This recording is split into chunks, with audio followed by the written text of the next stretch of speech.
चलिए आज के इस वीडियो में हम सीखेंगे कि जो हमारी हिंदी की जो बुक है उसको हम कैसे जल्दी पढ़े। उसके लिए सबसे पहले क्या है, हमें स्वर और व्यंजन ये जो होते हैं इनको समझना जरूरी है। तो स्वर जो है स्वर की मात्राएं होती हैं और व्यंजन जो है मात्राएं व्यंजन अक्षर में लगती हैं और उनका उच्चारण होता है। यदि हमें स्वर की जो मात्रा है वो अच्छे से कंफर्म है, यदि उनका स्वर जो है उनका जो उच्चारण है वो हमें अच्छे से पता है, तो हमें हिंदी की पुस्तक पढ़ने में बहुत ही मदद मिलती है। चलिए वीडियो की शुरुआत करते हैं और सबसे पहले हम जो हमारे स्वर हैं उनको क्रमशः एक एक कर समझते हैं। पहली बात यह है कि उनका उच्चारण जो है वो बिल्कुल स्पष्ट होना चाहिए। उसमें सीखने वाली बात यह है कि उनकी जो मात्राएं हैं उनका जो उच्चारण है वो कैसा होना चाहिए। चलिए, जैसा कि सबसे पहले जो स्वर है, मैं यहाँ पे स्वर लिख देता हूं। ये लिखा मैंने यहाँ पर स्वर लिखा अ की कोई मात्रा नहीं होती, क्योंकि अ स्वर जो होता है वो व्यंजन अक्षर में मिला होता है। कैसे? एक्चुअली क्या होता है कि जो हमारे व्यंजन होते हैं वो अर्ध व्यंजन होते हैं। क्या होते हैं? अर्ध व्यंजन होते हैं। कैसे होते हैं? मान लीजिए ये वाला जो व्यंजन है अभी ये अर्ध व्यंजन है। अ की मात्रा क्यों नहीं होती यह मैं सिखा रहा हूं, आप अच्छे से देखें। अर्ध व्यंजन अभी ये कहलाएगा क्योंकि इसके नीचे देखिए ये हलंत लगा हुआ है। जब तक इस अर्ध व्यंजन में अ स्वर नहीं मिलेगा तब तक हम इसका स्वतंत्र क उच्चारण नहीं कर सकते। आप अच्छे से उच्चारण करके देखिएगा, जब आप क बोलते हैं तो लास्ट में अ निकलता है। क, ख, ग। तो जब हम व्यंजनों का उच्चारण करते हैं तो उनमें जब तक अ स्वर नहीं मिलेगा तब तक हम उनका स्वतंत्र रूप से उच्चारण नहीं कर सकते। इसका मतलब अ स्वर की मात्रा क्यों नहीं होती? क्योंकि अ स्वर व्यंजनों में मिला होता है। जो हमारे व्यंजन वर्ण होते हैं उनमें हमारा अ स्वर जो है वो मिला होता है। अब बात हम करते हैं काय की? आ स्वर की। दोनों का उच्चारण स्पष्ट होना चाहिए। ये जो है अ है, इसको मुंह खोल के नहीं बोलना है। इसको कैसे बोलना है? अ। और इसको कैसे बोलना है? आ। इसमें हमारा पूरा पूरा मुंह खुलना चाहिए। कैसे? आ। और ये कौन सा है? अ। अब देखिए अ की कोई मात्रा नहीं होती। अ की मात्रा क्यों नहीं होती? क्योंकि अ जो स्वर है व्यंजन वर्ण में पहले से मिला होता है, इसलिए उनका उच्चारण जब आप करते हैं क, ख, ग, घ, अंग, च, छ, आप देखते हैं जब इनका उच्चारण करते समय अ निकलता है। और व्यंजन जो अक्षर हैं आपने देखा होगा अधिकतर कुछ लोग इसको का कहते हैं, ये का नहीं है। यदि आपने का बोला तो इसका मतलब आपने इसको बोला, इसका मतलब आपका उच्चारण सही नहीं है। ये अमात्रिक, अभी इसमें कोई मात्रा नहीं लगी है, अमात्रिक वर्ण है, तो इसका उच्चारण इस अ के समान होना चाहिए। क, ख, ग, घ, अंग। यदि आपने इसको का कहा इसका मतलब हमने अ और आ को सही से नहीं सीखा। तो ये जो है अ है और ये जो है आ है, इसका उच्चारण होगा मुंह खोल के। ऐसे ही हमको आ नहीं कह देना है, आ कहना है। आई बात समझ में? तो इसका जो प्रतीक चिन्ह है, जो मात्रा है वो ऐसे होता है टी फॉर टाइगर, कैपिटल, मतलब जो हमारा इंग्लिश का जो लेटर होता है टी, उसी प्रकार इसका चिन्ह होता है। और ये आ की मात्रा है और ये व्यंजन वर्ण के कहाँ लगती है? सामने लगती है। या व्यंजन वर्ण के कहाँ लगती है? ये बाई ओर, दाई ओर लगती है। कहाँ लगती है? दाहिनी ओर या सामने लगती है, राइट साइड में लगती है। अब देखिए इसके बाद में जो है जो स्वर है हमारा ई आता है। इसको छोटी ई भी नहीं बोलना है, बड़ी ई भी नहीं बोलना है, सिर्फ क्या बोलना है? ई बोलना है। एक्चुअली क्या है, ये जो स्वर है वो है लघु स्वर है। क्या है? लघु स्वर। तो कुछ लोग इसका नामकरण कर देते हैं छोटी ई, बड़ी ई। ये कोई भाई बहन नहीं है, ये कोई किसी के दोनों किसी माता पिता की संतान नहीं है जो इनको छोटी और बड़ी बोले। आ गई बात समझ में? ये जो है हमारे स्वर हैं, ये लघु स्वर है, और एक जो होता है ये दीर्घ स्वर है। तो इसके ऊपर इस दोनों में अंतर क्या होता है कि एक मात्रा लगी होती है। तो ये हुआ ई और ये हुआ ई हुआ। तो इसको थोड़ा धीरे से, इसको थोड़ा सा जोर से ना, इनको छोटी ई नहीं बोलना है, इनको बड़ी नहीं बोलना है। बस हाँ, हमें ये पता रहना चाहिए कि ये छोटी ई है, ये बड़ी ई है। मैं ये नहीं कहता कि आपको पता नहीं रहना चाहिए, परंतु मगर उसका जो शुद्ध उच्चारण है वो सिर्फ कैसे, छोटी ई को धीरे से ई और बड़ी ई को ई। ठीक है ना? तो इसका जो प्रतीक चिन्ह है आप देखिए, इसका बनता है ऐसे, एफ बनाते हैं अपन स्मॉल वाला ये, और अब उल्टा एफ स्मॉल वाला बना देंगे। ये देखिए, ये हम हाथों से भी इनकी मात्राएं बना सकते हैं। ये देखिए, ये प्रतीक चिन्ह हम देखिए, ये ई और ये ई। अब जो भी व्यंजन अक्षर आएगा इसी के नीचे आएगा और इसी के नीचे आएगा। तो ये अक्षर के पहले लगती है ई की मात्रा, और ई की मात्रा अक्षर के बाद लगती है। ठीक है ना? तो हमने यहां पर देखा अ, आ, ई और ई। तो यहां पर 3 मात्राएं हमने कवर कर चुके हैं। कितनी मात्राएं कवर कर चुके हैं? 3 मात्राएं कवर कर चुके हैं। तो यहां पर 4 स्वर की बात कर दी गई है, अ, आ, ई और ई। जिसे हम छोटी ई कहते हैं उसे अब छोटी ई नहीं बोलेंगे, हमको पता है, मगर अब हम उच्चारण में क्या कहेंगे? ई। और इसको क्या कहेंगे? ई। क्या कहेंगे? ई। आ गई बात समझ में? बोल सकते हो? यस सर, कोई दिक्कत नहीं। अब ये क्या है?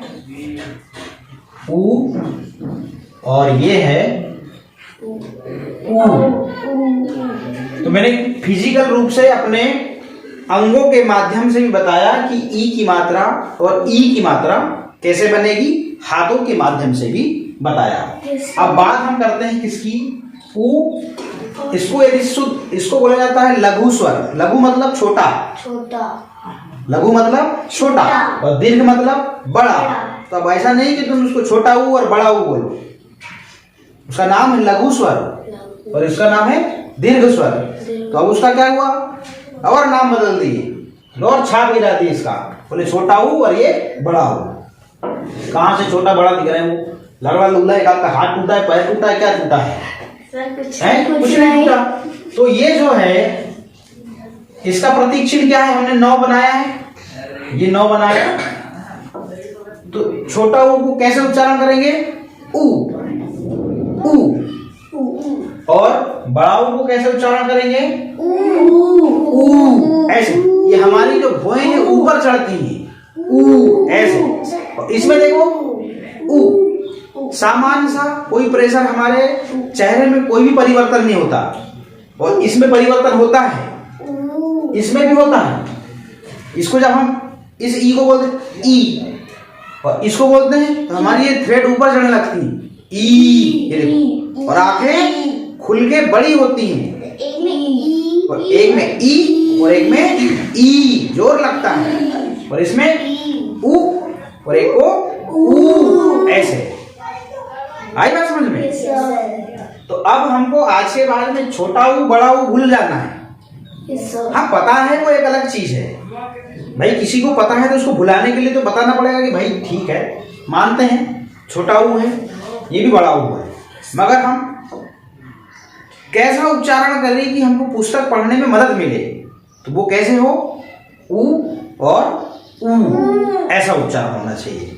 आगे की बात करें, और ये ऊ और ऊ की जो मात्रा है हमेशा अक्षर के कहाँ लगती है?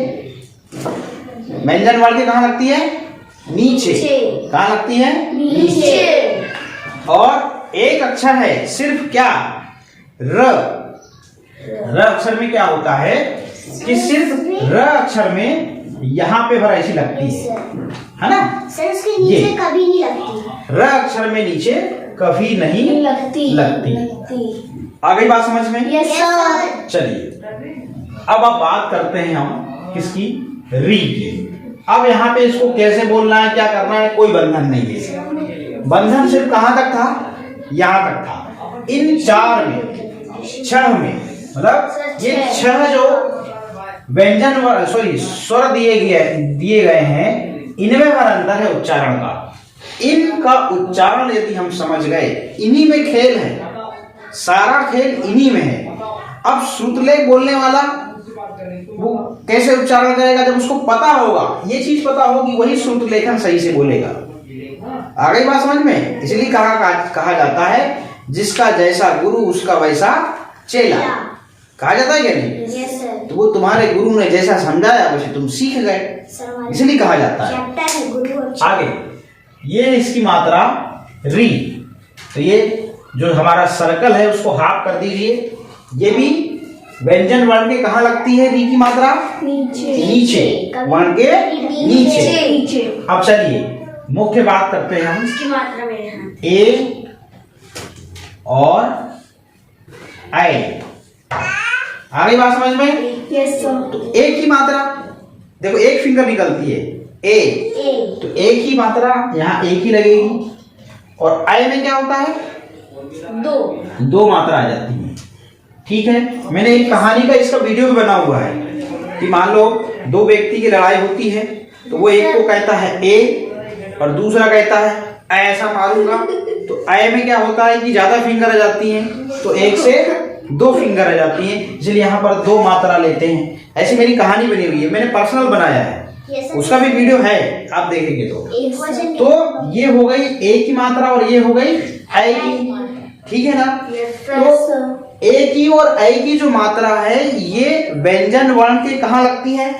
ऊपर लगती है, ऊपर।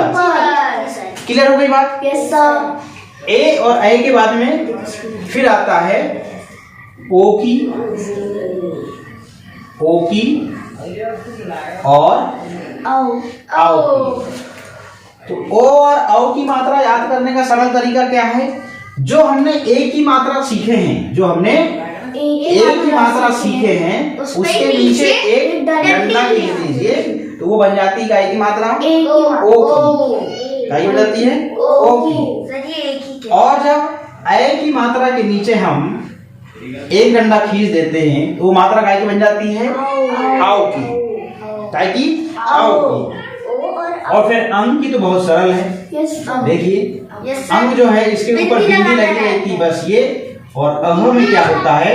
डबल बिंदी। तो यहाँ पे विसर्ग जो है ये संस्कृत में यूज होता है, अधिकतर आप देखते होंगे। तो ये इस प्रकार से हमने ये मात्रा समझा। क्या समझा? मात्रा। तो सबसे पहले पुस्तक पढ़ने या फिर लिखने, शुद्ध लेकर लिखने के लिए ये हमारा बेसिक बहुत अच्छा होना चाहिए। क्या अच्छा होना चाहिए? हमारा बेसिक बहुत अच्छा होना चाहिए। इसका उच्चारण स्पष्ट होना चाहिए। ये अक्षरों को हमेशा भूलते हैं कि ये कौन सा ए है और कौन सा ए। ये इसको कैसे याद रखें मैंने बताया। लड़ाई हुई, किसी ने एक फिंगर दिखाया, ए में एक ही मात्रा आती है। फिर वो आए कहा तो वहां पे एक फिंगर नहीं आती, कई फिंगर आती हैं। आ गई बात समझ में? हो गया ना?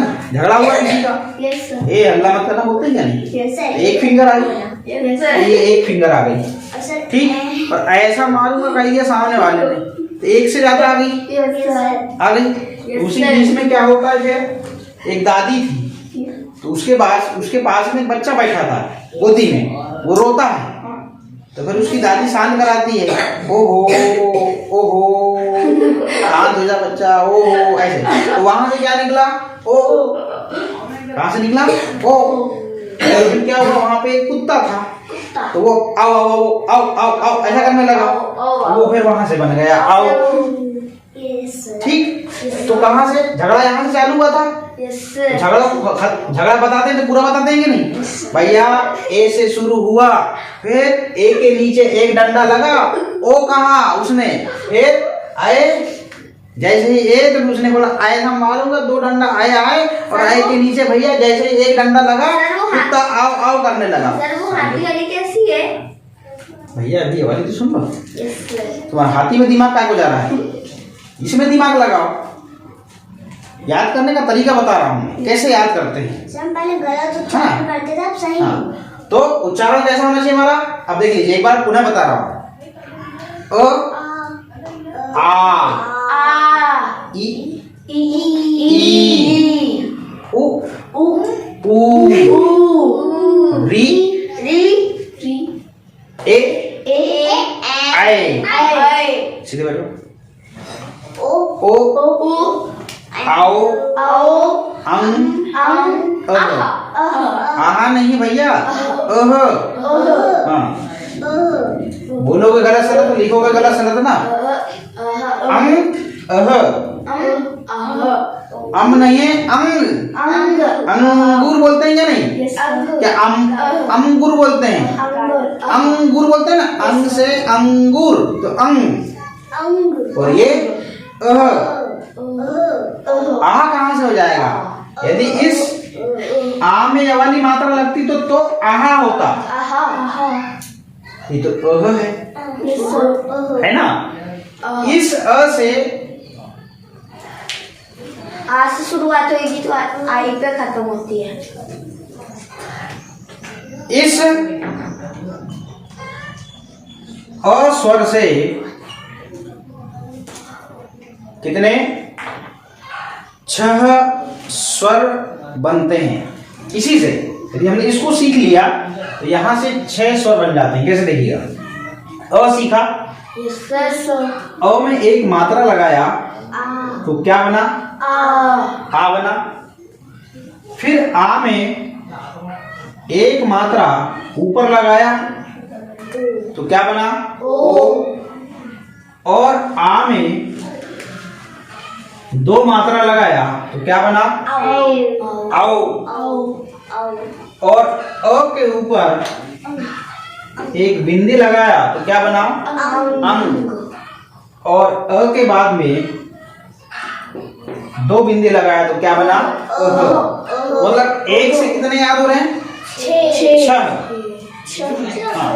6 is wrong, pronunciation is wrong, 6 is right. 6 तो अ आ ओ आओ अंग अ। बात क्या बची, अब लो इसकी तो कोई मात्रा नहीं होती, ये लो भाई इसकी तो मात्रा होती है। अब क्या हुआ, इसके ऊपर हमने सीधे 1 लगाया तो क्या की मात्रा बन गई, ओ की। और इसी आ के ऊपर 2 मात्रा लगा क्या बन गया, आओ। मैंने बताया था ना कि आ से ही ओ बना, तो आ से ही ओ बन गया और आ से ही आओ बन गया। आ गई बात समझ में। ए और आए तो पता ही था, ए और आए तो पता ही था, तो ये 2 आ गए। और ये तो बहुत सरल है, ई। ये देखो इमली का आकार भी ऐसा ही होता है, वो टेढ़ी मेढ़ी होकर ऐसी होती है, इसीलिए ऐसा करा। देखो ये ई हाथों में देखो बन जाती है मात्रा। वो तो सरल ही, एक सीधा 9 बना दो और दूसरा उल्टा 9 बना दो। आगे बात समझ में। और ए और आई की भूलोगे क्या, नहीं भूल सकते। अब देखो, अब मात्रा कैसे बोलेंगे, ए भाई अब देखो,